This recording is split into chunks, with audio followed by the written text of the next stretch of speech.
സെയ്ഫ് അലി ഖാനെ ആക്രമിച്ച പ്രതിയെ മുംബൈയിലെ ഖാർ പോലീസ് സ്റ്റേഷനിൽ എത്തിച്ചു. തുടർച്ചയായി പേര് മാറ്റി പറഞ്ഞുകൊണ്ടിരിക്കുകയാണ് പ്രതി. വിശദമായ ചോദ്യം ചെയ്യൽ തുടങ്ങി. ഖാർ പോലീസ് സ്റ്റേഷൻ മുന്നിൽ നിന്ന് ശ്രീനാഥ് ചന്ദ്രൻ ചേരുകയാണ്. Sreenath, good morning.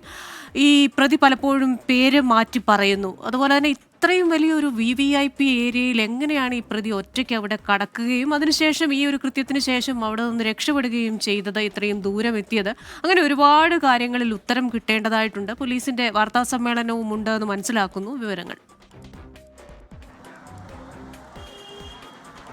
തീർച്ചയായും 9 മണിയോടെയാണ് DCPയുടെ വാർത്താ സമ്മേളനം. അതിനു മുന്നോടി ഇന്നലെ രാത്രി പിടികൂടിയ പ്രതിയെ ഇപ്പോൾ ഈ ഖാർ പോലീസ് സ്റ്റേഷനിലേക്ക് എത്തിച്ചിട്ടുണ്ട്. ഈ ഖാർ പോലീസ് സ്റ്റേഷൻ്റെ 4-ാം നിലയിലാണ് ഇപ്പോൾ പ്രതിയുള്ളത്. അവിടെ മുറിയിൽ ചോദ്യം ചെയ്യൽ പുരോഗമിക്കുകയാണ്. ഏതാണ്ട് പുലർച്ചെ 3 മണിയോടെയാണ് ഇവിടെ പ്രതിയെ എത്തിക്കുന്നത്. പിന്നാലെ ഉന്നത ഉദ്യോഗസ്ഥരൊക്കെ അതിവേഗം ഇവിടെ എത്തുകയും ഏതാണ്ട് 3 മണിക്കൂറോളം അയാളെ ചോദ്യം ചെയ്യുകയും ചെയ്തു. അതിനുശേഷം പ്രധാനപ്പെട്ട ചില ഉദ്യോഗസ്ഥരൊക്കെ ഇപ്പോൾ പുറത്തേക്ക് പോയിട്ടുണ്ട്. എന്നാൽ ഇപ്പോൾ ഈ സ്റ്റേഷനിലെ ഉദ്യോഗസ്ഥർ അയാളെ ചോദ്യം ചെയ്യുന്നുണ്ട് എന്നതാണ് മനസ്സിലാക്കുന്നത്. പോലീസിനെ കുഴക്കുന്ന പല കാര്യങ്ങളുമുണ്ട്. ഒന്ന്, ഇയാൾ പേരിങ്ങനെ മാറ്റി പറയുന്നതാണ്. തുടക്കത്തിൽ അയാൾ പറഞ്ഞു തൻ്റെ പേര് വിജയ് ദാസ് എന്നാണ്, പിന്നീട് ബിജോയ് ദാസ് എന്ന് പറഞ്ഞു. അതിനുശേഷം മുഹമ്മദ് ഏലിയാസ് എന്ന അദ്ദേഹം പേര് പറയുന്നു. അങ്ങനെ പല പേരുകൾ പറയുന്നുണ്ട്. എന്താണ് ഇയാളുടെ യഥാർത്ഥ പേര് എന്ന് കണ്ടെത്തേണ്ടിയിരിക്കുന്നു. ഏതായാലും ഇയാൾ നേരത്തെ ഒരു റെസ്റ്റോറൻറ്റിൽ വെയിറ്ററായി ജോലി ചെയ്തിട്ടുണ്ട് എന്നതാണ് പോലീസിന് ലഭിച്ചിട്ടുള്ള വിവരം.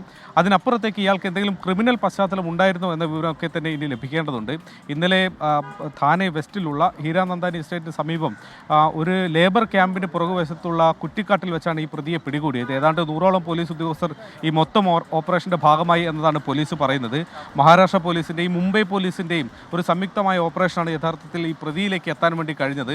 നേരത്തെ CCTV ദൃശ്യങ്ങളുടെ അടിസ്ഥാനത്തിൽ ഈ പ്രതിയോട് രൂപസാദൃശ്യമുള്ള പലരെയും പോലീസ് കസ്റ്റഡിയിലെടുത്ത് ചോദ്യം ചെയ്യുകയൊക്കെ ചെയ്തിരുന്നെങ്കിലും അവരൊന്നുമല്ല പ്രതി എന്ന് പിന്നീട് തിരിച്ചറിയുകയായിരുന്നു. ഏറ്റവും ഒടുവിൽ പ്രധാനപ്പെട്ട പ്രതിയിലേക്ക് തന്നെ എത്തി. ഇനിയിപ്പോൾ നേരത്തെ ചോദിച്ച പല ചോദ്യങ്ങൾക്ക് ഉത്തരം ലഭിക്കേണ്ടതുണ്ട്. എങ്ങനെയാണ് ഇത്ര സുരക്ഷയുള്ളൊരു മേഖലയിലേക്ക് പ്രതി കടന്നുകൂടാൻ കഴിഞ്ഞത്? ഇയാൾക്ക് ഉള്ളിൽ നിന്നോ പുറത്തു നിന്നോ ആരുടെയെങ്കിലും സഹായം കിട്ടിയിട്ടുണ്ടോ?